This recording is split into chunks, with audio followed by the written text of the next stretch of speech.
இன்றைக்கி நம்ம இந்த வீடியோவில் கோயம்பேட்டில் இருக்கக்கூடிய குருங்காலீஸ்வரர் கோவில் பற்றி தான் பார்க்க போகிறோம். சீதை சிவனை வழிபட்ட இடமாகவும் இதை சொல்கிறாங்க. அது மட்டும் இல்லை, வால்மீகி முனிவரின் பெயர்லேருந்து தான் இந்த குருங்காலீஸ்வரர் கோவில் உருவானதாகவும் சொல்கிறாங்க. சோழர்களால் 12ஆம் நூற்றாண்டில் கட்டப்பட்ட கோவில் இது.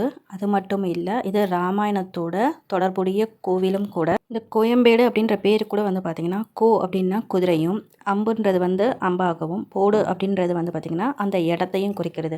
ஸோ அதைத்தான் பார்த்திங்கன்னா கோயம்பேடு அப்படின்னு சொல்கிறாங்க. இந்த சிவன் கோயிலுக்கு ஆப்போசிட்லேயே பார்த்திங்கன்னா அவ்வளோ பழமையான ஒரு பெருமாள் கோயில் இருக்குது. கோயிலுக்கு அப்படியே ஜஸ்ட் ஆப்போசிட்லேயே வந்துடும் உங்களுக்கு. ஸோ இந்த கோவிலுக்கு முன்னாடியே பார்த்திங்கன்னா விநாயகர் கோயிலும் இருக்குது. ஸோ அதை வழிபட்டுட்டு அடுத்து நம்ம உள்ளே போகலாம். இங்கேயே பார்த்திங்கன்னா உங்களுக்கு பசு எல்லாமே வச்சுருக்காங்க. அது மட்டும் இல்லை, ராமரோட இது கதைன்றனால இங்கே உங்களுக்கு ராமர் கோவிலும் இங்கே வச்சுருக்காங்க. தெப்பக்குளம் பார்த்திங்கன்னா அவ்வளோ பெருசாகவும் இருக்குது இங்கே. ஸோ நம்ம இங்கே காலெல்லாம் நினச்சிட்டு கூட நம்ம சுவாமியை பார்க்க போகலாம். அடுத்தது பார்த்திங்கன்னா நான் சொன்ன மாதிரி இந்த ராமர் கோவில் இருக்குது. இங்கே தேங்காய் நிறைய வேண்டிக்கிட்டு கட்டுறாங்க. இப்போ நீங்கள் இங்கே பார்க்குறீங்க இல்லையா, இந்த கருப்பு தூண்கள், இந்த தூண்களில் பார்த்திங்கன்னா சரபேஸ்வரர் இருக்காங்க.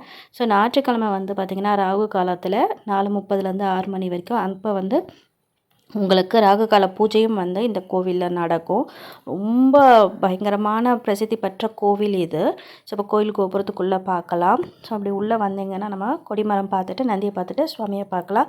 பேருக்கு தகுந்த மாதிரியே பார்த்திங்கன்னா குறுங்கலாக சுவாமி ரொம்ப குட்டியாக தான் இருப்பார். ரொம்ப சக்தி வாய்ந்த சிவபெருமான். உள்ளே ஃபுல்லாகவே நம்ம சுற்றி பார்க்கலாம். இங்கே நவகிரகத்தில் நடுவில் பார்த்திங்கன்னா சூரிய தேவர் குதிரையோடு இருக்கிற மாதிரியும் இருக்கும்.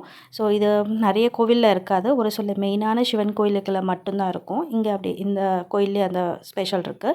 ஸோ நீங்கள் சென்னை பக்கத்தில் இருந்தீங்கன்னா கண்டிப்பாக மறக்காமல் பாருங்கள். இந்த மாதிரி நிறைய கோவில் பற்றின தகவலுக்கு நம்மளுடைய சேனலை ஃபாலோ பண்ணிக்கோங்க, சப்ஸ்கிரைப் பண்ணிக்கோங்க, மறக்காமல் கமெண்ட் பண்ணுங்கள், லைக் பண்ணிவிடுங்க.